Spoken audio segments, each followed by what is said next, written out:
Psychedelics, drugs, or potential tools to explore the mind. What motivates the researchers in this field? Psychedelics, why and how? Sasha Shulgin, some call him the father of MDMA, but in fact he is one of the leading researchers in entheogens, in chemicals that change our mood, our brain. Now, what I'm interested in, Sasha, is the roots of this all. I mean, you started working this as a scientist in a laboratory with modern means, but doesn't all this searching for the alternative goes back many, many, many centuries? Well, you have to realize what I'm searching for, which is not for altering consciousness or for having fun or for enjoying this or for discovering that. I'm looking for tools that can be used for studying the mind. And other people then will use the tools in finding out the aspects of the mental process and how it ties to the brain. But my main drive is as a tool maker, making of tools, and letting other people exploit them. But that means you have a fascination with how the mind, how the brain works. Completely fascinated, but not the brain, the mind. The brain is now, we're in the decade of the brain. Everyone looking at neurotransmitters here and serotonin and dopamine and all these sort of things, which is a marvelous search. And indeed, they're uncovering many peculiarities of neurological connections, but many are being found in animals. And in fact, the animal is the main location for search, for research. And I'm interested in things that affect the mental process, the function of the mind, which is not necessarily to be found in an animal. So the questions I am addressing are: how does one affect the attitude towards something, the self-image of something, the feeling of religious ecstasy or of fear and paranoia, something you can't see in a rat. Is that true? Do you think that that's the difference between human beings and animals? That I cannot conceive of how a rat would have a good self-image or a bad self-image. I might see how he behaves to a stimulus, or how he might retreat from an attack, or how he might be lured by some pheromone into some relationship. But a self-image, the knowledge that he is mortal and he must achieve something or other before his death, the sense that he has an ominous apprehension of something that might occur in the future, the memory of an early life experience, earlier incarnation, reincarnation. These are interesting aspects of the human mind, but they're not, that, to my knowledge, a part of the rat's. Long time ago there was Saint Francis in Italy, and I like that he went out and preached to the animals and the birds. So there must be something. Well, maybe he enjoyed that form of interaction. Did the birds respond well? I don't remember. There is no order of the birds yet. Yeah. No, yeah. But there is a St. Francis. There is a St. Francis, and then he changed things. San Francisco, for one thing. Can you, when you go back to when you were young, what was there something that made you go for the mind? Yes, it was an extraordinary experience with mescaline. Oh gosh, about 40 years ago. I was given in an experimental setting 350 milligrams of mescaline sulfate, and I knew intellectually what it was and what it did, but I did not know personally what it was and what it did. There were about 10 of us together, and about half of us were experimental subjects, and half of the people were babysitters. And I went in it with rather an open view of what was going to happen, and I was totally dumbfounded by what occurred.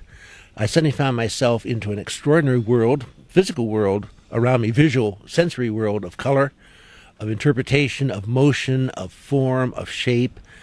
And my first response was to say, how did this drug do this? How did 350 milligrams of a white solid produce this effect?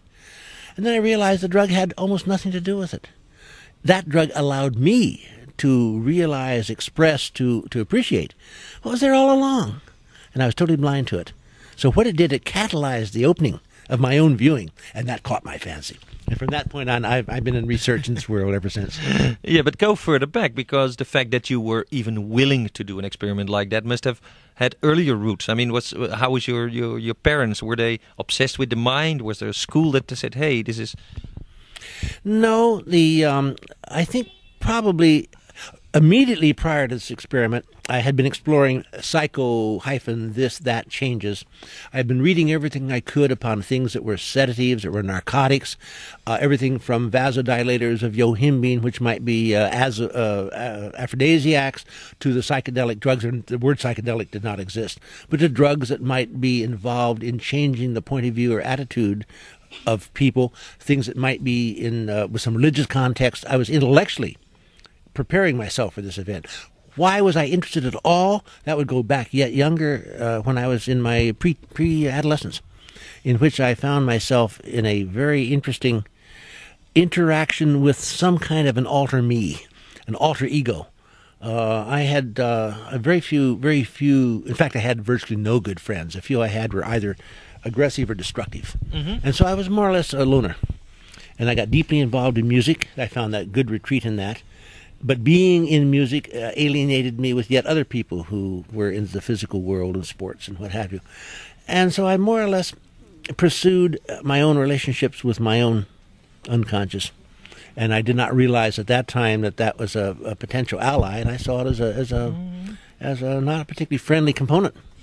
Could you, if you say that, could it be that you were searching for the dark depths of your mind, because the fact that other people didn't like you, you were a little bit of a loner, that made you doubt yourself, and that these substances and this research gave you an opportunity to look deeper into yourself? Well, I did not know at that time that there was any research or any world like this out there. I had to live totally within myself. I remember the pleasures I had in being underneath a fence that was behind the house. I lived in Berkeley at that time in California, and the fence was a honeysuckle fence. And on it were these marvelous little blossoms that you could bite the end off and have a very sweet drop of fluid. And I found that was an ally in the sense that here was something that made me feel at home. And yet my neighbor and my parents owned the fence, but the path underneath it went on both sides. And I could, in essence, straddle across both worlds and use the... You still do that, I still do that, yeah. But I use the honeysuckle as sort of a personal... palliative retreat, and it was a personal friend of mine, and I established a good relationship with that plant, and maybe that was the beginning of a relationship with plant and plant materials, just the sweetness and the absolute trustworthiness of honeysuckle. But so your motivations might not have been to seek the Godhead at first. You were just curious, you wanted to know why you were different and how that worked. I don't think I'm interested in the Godhead now. I don't quite know what it is. I'm interested now in what works upstairs and why it works. Sometimes you have to disrupt something to see how it should work. Sometimes you'll come across something that is disrupted, and these may be tools to reconstruct what has been disrupted for pathological or traumatic reasons. I don't know. But you can go into the direction of trying to repair, help, be a therapist, interact with others. This is noble. This is a whole profession unto itself, not mine. What I know, in time there will be a going with tools, with therapeutic tools, to the helping of others, and my art's making those tools, and I want to use my energy that way. Now, some people will say that the tools you made, 2CB, and you brought to the surface MDMA and many other substances, backfired. It has been used for the wrong reasons. So they see you as a bad guy because you didn't help the world. You put it into more misery. In what I had no voice in how these things are used. My point is putting them in the medical literature, the scientific literature, and let people use it. Good heavens, people publish how to make gunpowder and isolate uranium isotopes. That makes it no less of a search how these things are, what they will do, and how to obtain them for whatever use you wish to put them to. Education can be put to a terrible misuse. I've seen it done that way. Someone will ask me, well, aren't there irreversible changes from drug use? There are irreversible changes from an advanced degree in the university. You're never the same person. But you've been equipped with something. How you use it, then you sort of strike a bargain with your own alter ego and perhaps your own unconscious. But to have that information allows you to use it. Not to have it robs you of that possibility. And I struck tools exactly at that point. They're there, they do this, they modify that, they change the viewing towards something. Search it out. Let other people use the tools, and they are far better equipped than I am to use them. I have no experience, nor do I particularly want to use it that way. But I want to make the tools because I can do. Yeah, but you personally, have you felt that it worked, that these things helped at least yourself and the people that you knew good enough to get another view on reality, to see themselves in a... They've helped me very much. My wife very much has a good viewing of what she calls the shadow, the aspect of a person who is confronted, will not confront, but has there to confront an inner something, a beast, a shadow, a something of the person, the in Jungian sense, the unconscious of that, not the subconscious, but way down there, the beast in the belly. And that is very often looked upon by people as an absolutely frightening enemy. And hence it is suppressed, it's turned away. Maybe we can turn to do this, or escape, we'll go and work at a living over there, or we'll drink too much over there, or maybe we'll marry as we shouldn't marry but have children. Escape it. Escape, absolutely. Rather than confront that. And to confront that is frightening, and to some people could be very destructive. Take a person who knows that beast is there. Mm-hmm. But for you, was it destructive for you? It was the most marvelous thing that could happen, because I found it's a damn ally. I could use it or not use it as I chose, and we in essence shook hands. And was that an extra drive for you to go further in the world and look for other things because you think it worked for you? This is a use of a tool that worked for me, but it's not the type of tool I'm trying to develop. I'm trying to develop tools that interfere with the more subtle aspects of the intellect, because there are many cases where this could be a therapeutic or a constructive or a beneficial approach in areas of mental illness, in areas of incomplete cognitive control, in areas of tumor or traumatic damage, to find alternate routes to integrity. Well, there's two models there. One is of the disorder model, and the other is the augmentation model. The disorder augmentation. The disorder model is someone is sick, has a problem, has a psychological, even a bodily function that doesn't work, and with your inventions, substances, that might help, bringing back to the baseline. The other thing is to help people to become smarter. We can talk about smart drugs or substances that might give them an advantage in the world. Now take people that take a SAT test. I think you call it in America, all these tests. If he takes certain drugs, he might be able to make a better result. Is that true? It may well be, but that is not of any interest to me. Either the repairing of what is deficient or the augmentation of what is adequate are interesting uses of these, but this is not of interest to me. If something is inadequate, repair might come from a number of the sources. I don't think necessarily the understanding of the mechanism of the mental process will lead to automatic repair of damage or augmentation of adequacy. It will allow a tool to be used to explore why it is deficient or explore how it might be augmented. I don't really believe augmentation is that difficult a task. I think that we're running at a full 3% of our capability right now. And I think with just a little bit of self-discipline or perhaps a little bit of faith in oneself, you could go from 3 to 4%. That's a big increase, and it doesn't take a drug at all. No, you can eat better food or go take better holidays. Work it. There's many ways, but still, there's the feeling that these things we can do to ourselves have an ethical side. If people who are rich can use them and others cannot, what would happen to those who stay behind? How is a rich person can use something that a poor person can't? I don't understand. Well, suppose that there are drugs available or medications or substances that help you to become smarter. All right, say there are. Is this in the interest of the people who control the availability of drugs, to have people become smarter? Is this really the power structure within our government to have people become more informed voters? Is it in the interest of politicians to have people more intelligent? Oh, really? I don't think that that's quite real. I think it's the interest of those in power to maintain that power. And one way that power is maintained is to restrict and deny and eventually eliminate drugs that would constitute competition. Yeah, but then there's always revolutionaries like you, alchemists, who go seek nature, seek science, seek a way first to help themselves, to do the internal alchemical work, but then it goes out in the world, doesn't it? Mm-hmm. True, but I don't believe, other than the satisfaction of getting this information into the public, that I'm a power seeker. Because I find that that is a trap. I've seen it in other people, a trap that allows people to actually begin compromising their own principles very cleanly and very neatly for the sake of accruing power, wealth. It's the same thing. I think that the satisfaction is what lives beyond you. And indeed, that's why we have children, that's why we have families, that's why we establish relationships, and that's why some people paint art, some people write poetry, and some people make chemicals. Mm-hmm. It's a way of leaving something that is lasting and may be of value. Otherwise, with your death, you are a flame that's gone out, and nothing else. Last night I dreamed, and there was this word, the being of time, which you can interpret in many ways. The being of time. We happen to be in Mexico at the moment. The Maya people who lived around here were obsessed by things like death and time.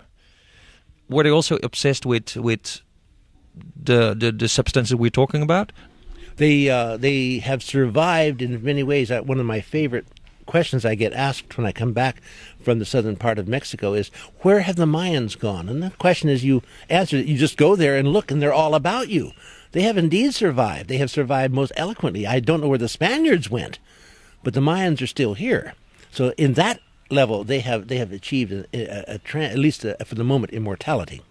Have they used materials such as this? Of course they have, because they are all the time searching into themselves for exactly the answer to these things. These are the tools that I have used in some ways as guides as how to design new materials for research. But rather, you went to look what, say, the botanical stuff was out here, and used it to see what chemicals were active in there. Completely. Here is a plant. This plant can be used for this purpose. The plant can be used for healing. The whole process of healing is a beautiful example. Here you have drugs, chemicals that are healing chemicals.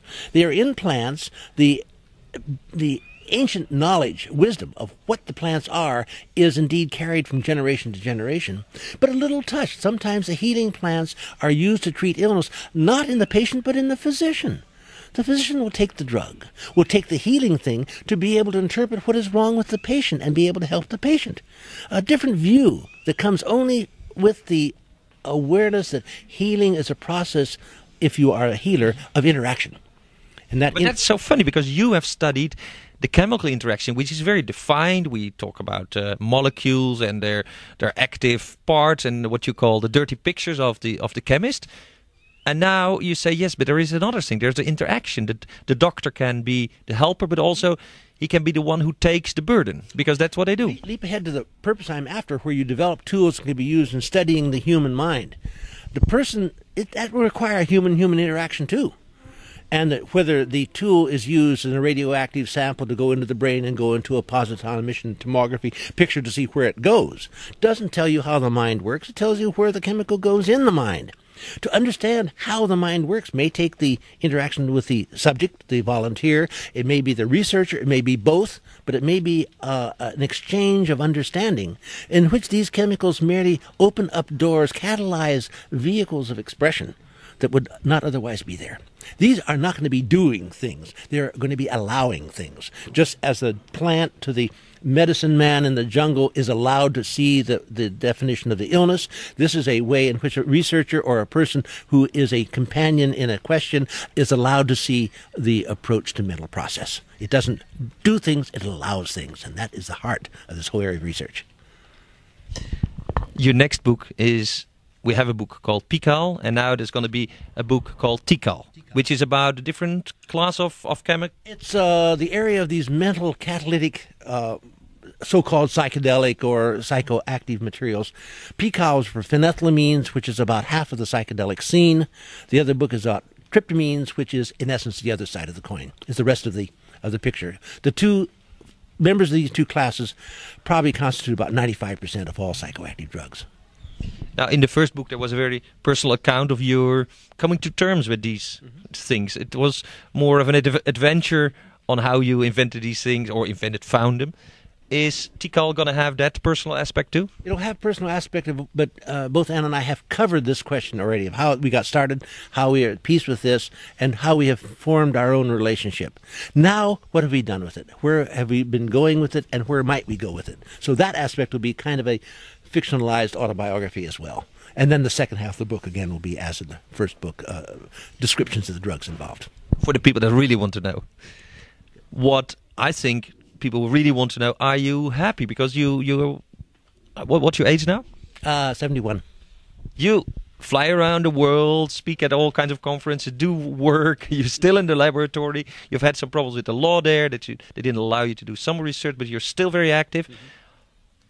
Mm-hmm. All this work has done you good? I could not be happier. Thank you, Sasha.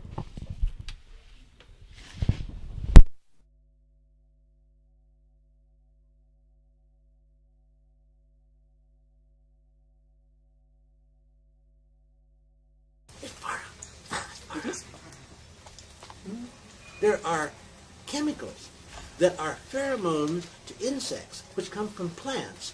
That the pheromone, for example, if it comes from a plant that blooms too early in the day, is the wrong optical isomer, it will turn away the mating path of the other insect. But the insect will then come at the right time of day to pick up the pollen at the right time to take the other.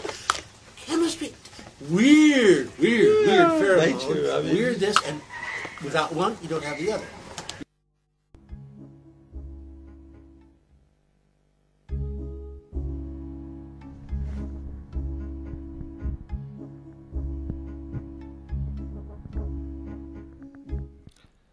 This interview took place in Palenque, in the Mexican state of Chiapas, and a place where magic mushrooms can be found in the fields. But the same goes for many places in Mexico, and in the old days there was probably a cult around magic mushrooms or other psychedelic substances. Sasha Shulgin is probably the most renowned expert in the world on synthetic drugs. Chemical compounds that have effects that resemble those of the magic mushrooms or other substances from the past, like the ergot, or some substances that people think that the Aztecs used in their time a few thousand years ago. Sasha Shulgin researched most into psychedelic drugs. He was interested in tryptamines, amphetamines, and has written 2 books. One of them is called Pikal, the people who are interested in phenylamphetamines, and his latest book is called Tikal, and it's about tryptamines. Tryptamines like DMT, one of the substances in magic mushrooms, or psilocybin. But DMT comes back in many substances from the jungle, like the ayahuasca from South America. Alexander Shulgin and his wife have done chemical research, but also therapy, group therapy, individual sessions with many people based on the substances that they have found. And as Alexander Shulgin has said, he has used all the compounds that he found, invented, made. A truly remarkable man who can be seen as the father of ecstasy, although that's the one chemical compound he hasn't actually synthesized first. But he made many others, like 2CB, PCP, and many of these so-called designer drugs, synthetic drugs, as they're known. The drugs of the disco scene, although that is certainly not what Alexander Shulgin intended. He made those drugs, he researched into strange substances, strange combinations, strange compounds, in order to know more about the mind.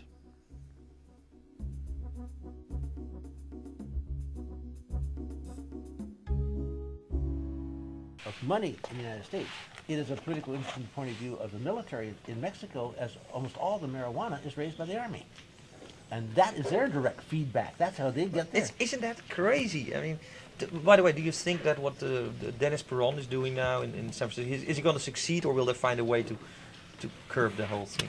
I think eventually they'll find a way of stopping it, because it is not in national interest. It's not in the interest of the economy and the war.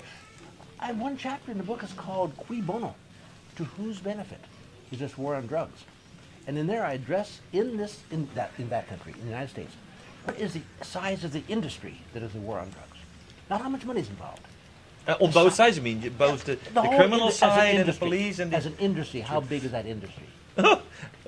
Prisons and the fastest growing. Yeah, it's an enormous business. Yeah, it's probably between $300 and $500 billion. So there's no reason to stop it. Who benefits by stopping it?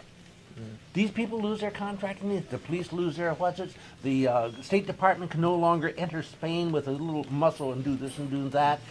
No. Yeah, Dennis Perron said that the effect of his work would be that the price of marijuana would go down, and I thought, Jesus, that is maybe not the wisest thing to say, because, que bono, who has an interest in lowering the prices of marijuana? There's such a... I mean, Dixie cups make cups routinely to sell for urine tests. A Hewlett-Packard is back-ordered on GCMSs at $50,000 a piece, providing these instruments for people who want to confirm urine tests of people who want to work for the gas company but can't work for the gas company unless they pee in a cup every 3 weeks. This is a big business. Who benefits by wiping out the Constitution, which has been about 30% stripped of its meaning because of the war on drugs? It used to be you were secure in your house. You may now be entered by a policeman who's acting in good faith, and I have yet to see a policeman who doesn't act in good faith, without a warrant. If in good faith he thinks there may be a drug crime committed. And you have salt on your kitchen table, that is part of... If in good faith he believes there is some crime associated with your car, he may take your car without even arresting or bringing a charge. Your car is gone. And he keeps it without accounting it. There's no auditing. Now there was the feeling that, a nation always needs a war. Mm-hmm. Yeah. Now we had a war on drugs, and there was the hope that there would be, or the hope, there was the idea that there would be a thing called the war on cyberspace. Yeah, the electronic frontier,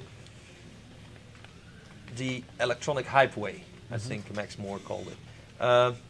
Now they're finding out it doesn't work. People don't want this new expansion.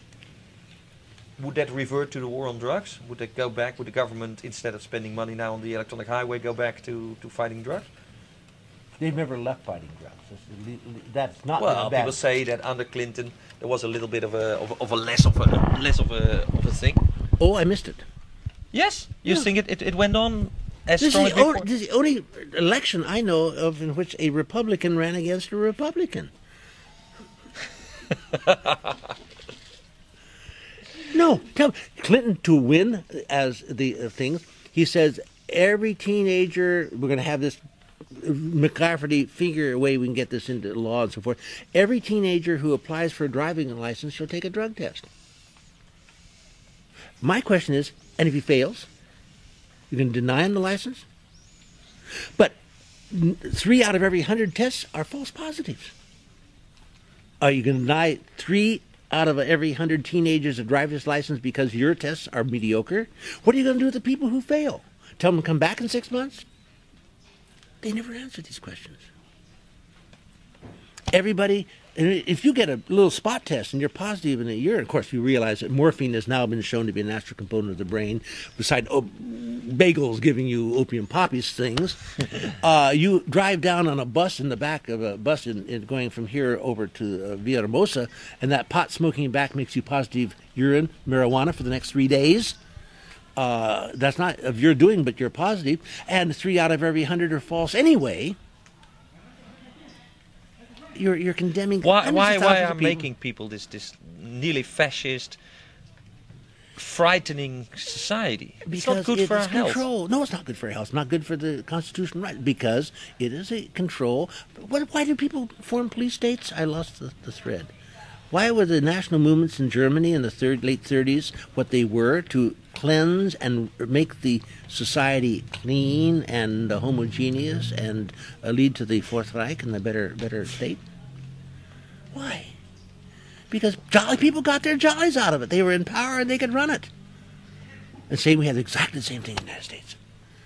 We have whole bodies of elite who are really doing a lot of controlling. They're not elected and they're not even known publicly.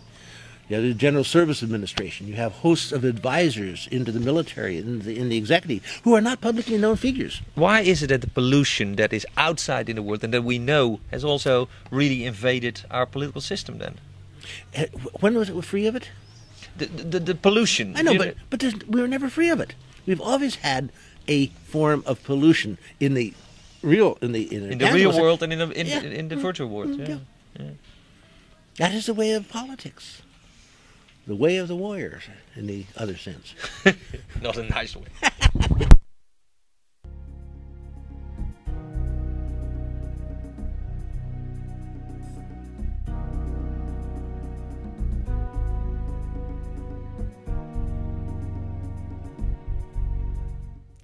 Thank you, Sasha.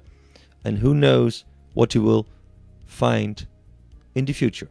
Because Sasha Shulgin is by no way finished with his research.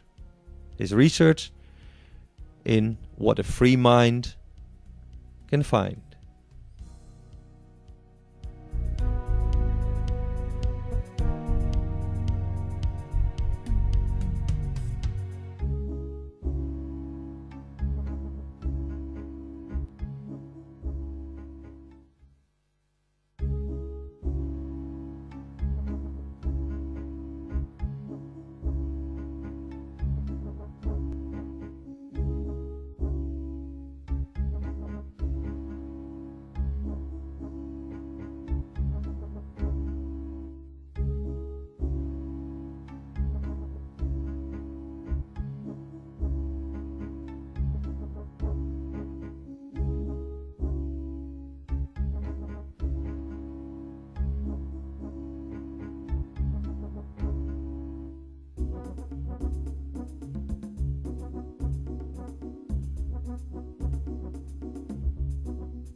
And we hope you enjoy the beautiful garden of our jungle hotel near Palenque ruins.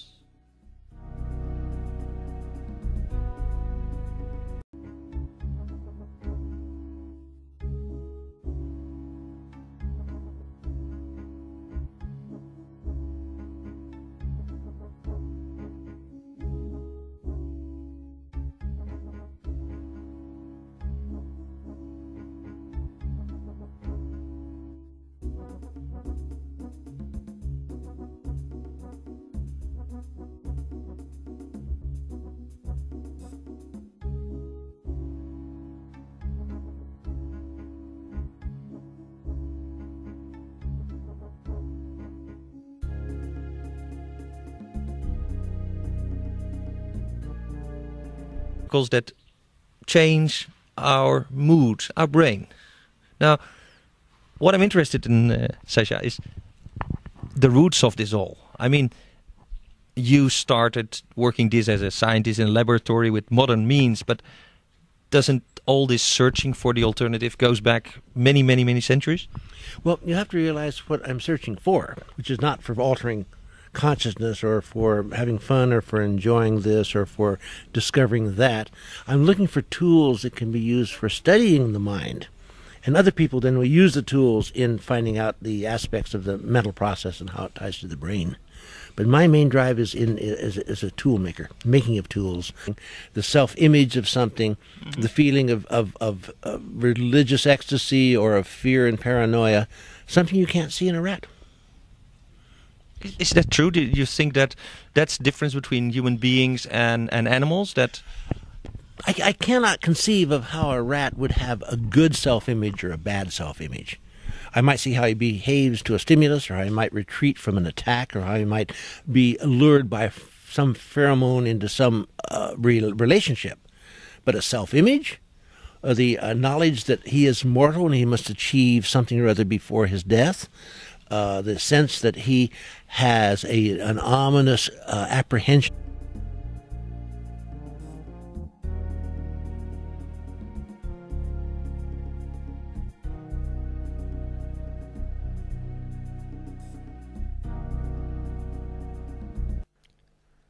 psychedelics, drugs, or potential tools to explore the mind?